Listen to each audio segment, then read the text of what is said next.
Articles grammar का एक अभिन्न हिस्सा है। इसके बिना सेंटेंस अधूरा है। हर सेंटेंस में आर्टिकल्स का कहीं ना कहीं यूज आपको देखने को मिलता होगा। ये आर्टिकल्स वाक्यों को डिकोरेट करने का काम करते हैं, वाक्यों को सजाते हैं, एक अच्छा रूप देते हैं उन्हें। अब प्रश्न उठता है कि आर्टिकल्स हैं क्या। ऐसे आर्टिकल्स का जो शाब्दिक अर्थ है वो है वस्तु या सामग्री। तो एक तरह से ग्रामेटिकल कोई मीनिंग आर्टिकल्स का जनरल नहीं होता है। अगर इसी शब्द से हम अर्थ लगाते हैं वस्तु से, सामग्री से, तो वस्तु और सामग्री जैसे हमारे घर को सजाने संवारने का काम करता है। अगर वस्तुएं रखी है, अच्छी अच्छी सामग्रियां घर में उपलब्ध है, तो आपका घर जो है आकर्षक दिखता है। सेम उसी तरह आर्टिकल्स का अगर हम प्रयोग करते हैं वाक्य में तो वह उसकी खूबसूरती बढ़ जाती है। अब रहा कि क्या आर्टिकल्स का प्रयोग हम कहीं कर सकते हैं, तो नहीं। आर्टिकल्स के प्रयोग के कुछ नियम हैं, नियम के आधार पर ही हम इसका प्रयोग कर सकते हैं। अब इसलिए जब इसका कोई जनरली शाब्दिक अर्थ ग्रामेटिकली दृष्टि से नहीं है तो इसकी कोई परिभाषा भी नहीं दी जाती है।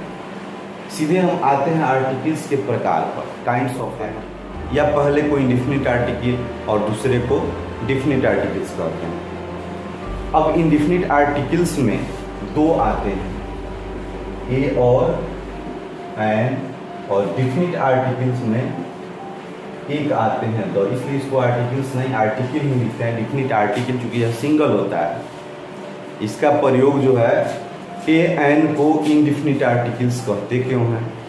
ए एन को इनडेफिनिट आर्टिकल्स कहने का कारण जो सबसे बड़ा है वो है कि ए एन का प्रयोग हम हमेशा अनिश्चित व्यक्तियों या वस्तुओं के आगे करते हैं। अगर कोई व्यक्ति या वस्तु अनिश्चित है तब हम उसके पहले ए एन का प्रयोग करते हैं, पहली शर्त। और दूसरी शर्त क्या है कि ए एन का, चूंकि articles, there are two kinds of articles, articles के दो भेद होते हैं।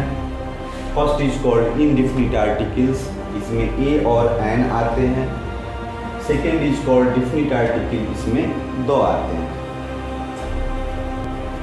अब इसको इंडेफिनिट कहने का आखिर कारण क्या है? इंडेफिनिट का हिंदी अर्थ होता है अनिश्चित। तो इंडेफिनिट आर्टिकल जो ए एन होता है उसका प्रयोग हमेशा अनिश्चित व्यक्तियों या वस्तुओं के पहले किया जाता है।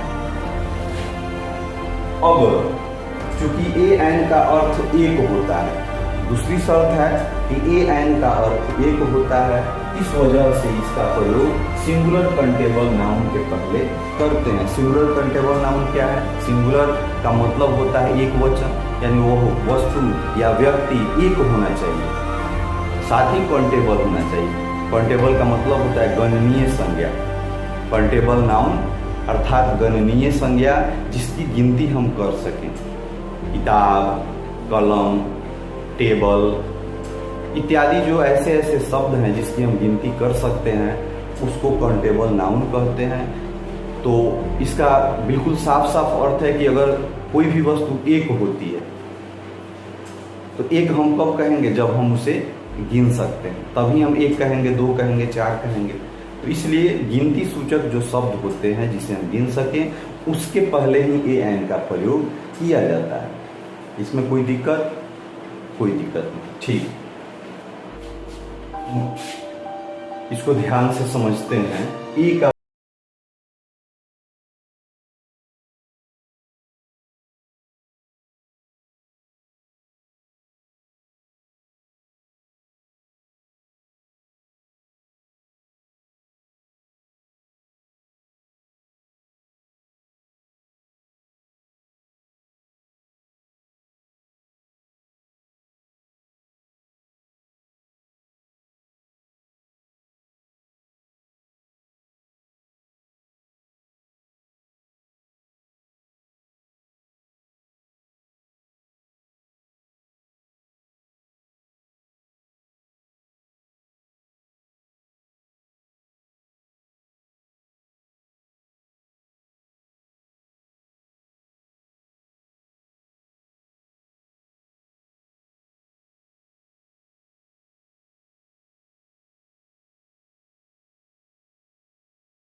उसे उच्चारित करेंगे, जब हम उसे पढ़ेंगे तो उसका उच्चारण जो होगा वो भवेल होगा।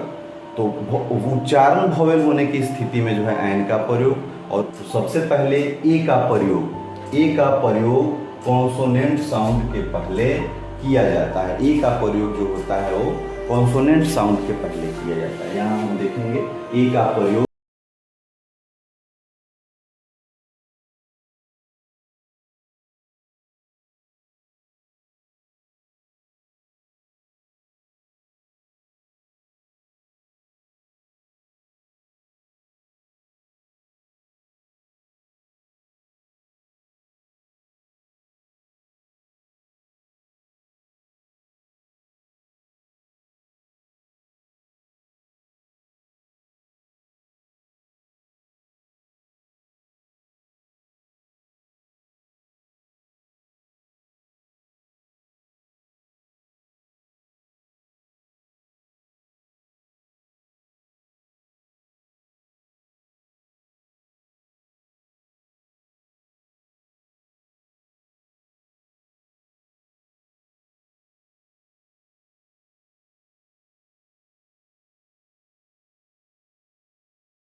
W और Y दो को सेमी वोवेल्स कहते हैं, लेकिन यहाँ पे सेमी वोवेल्स को समझने की कोई ज़रूरत नहीं है।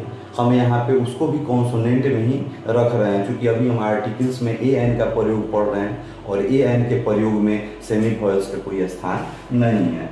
हम केवल कॉन्सोनेंट और वोवेल साउंड को लेते हैं। तो कॉन्सोनेंट लेटर कितने हो गए? 21 हो गए। और वोवेल लेटर कितने हो गए?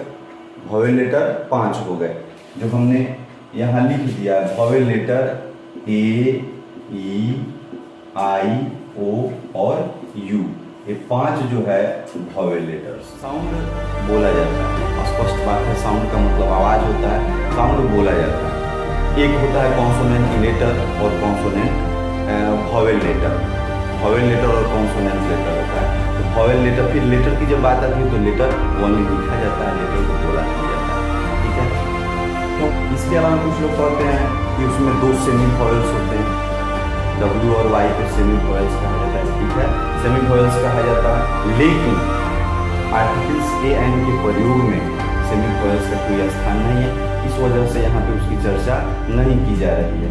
केवल हम वोवेल और कॉन्सोनेंट लेटर को लेते हैं। तो वोवेल लेटर कितने हो गए? ए, ई, आई, ओ, यू, और इसके अलावा 21 कॉन्सोनेंट लेटर्स हो गए, यानी 26 लेटर जो होते हैं उसमें से इसको हटा दीजिएगा तो बाकी जितने बचे ए से लेकर के जेड तक लेटर्स में इतने हटाने के बाद में जो भी बचे वो 21 कॉन्सोनेंट लेटर हो गए। तो लेटर आप अच्छी तरह समझ गए। अब साउंड क्या है? हाँ, कुछ ऐसे शब्द भी होते हैं जैसे एब्रेविएशंस कहते हैं उनको, जिसका मतलब होता है संक्षेपण, जैसे SDO।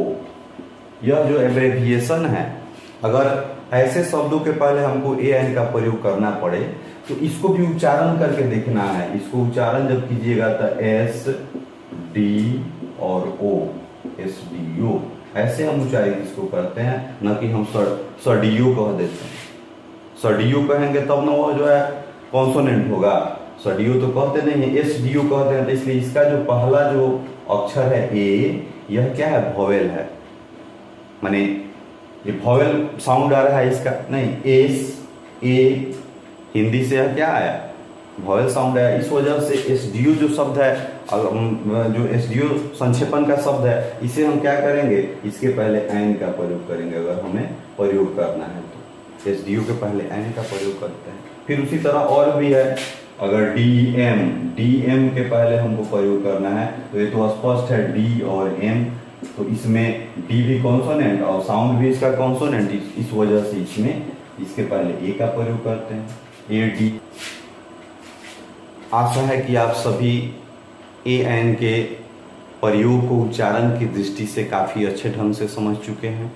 अब आर्टिकल्स का अन्य भाग जो है, जो आगे की चीज़ है, जो आगे स्टडी की चीज़ है, वो अगले पेज में या अगले वीडियो में दिखाया जाएगा।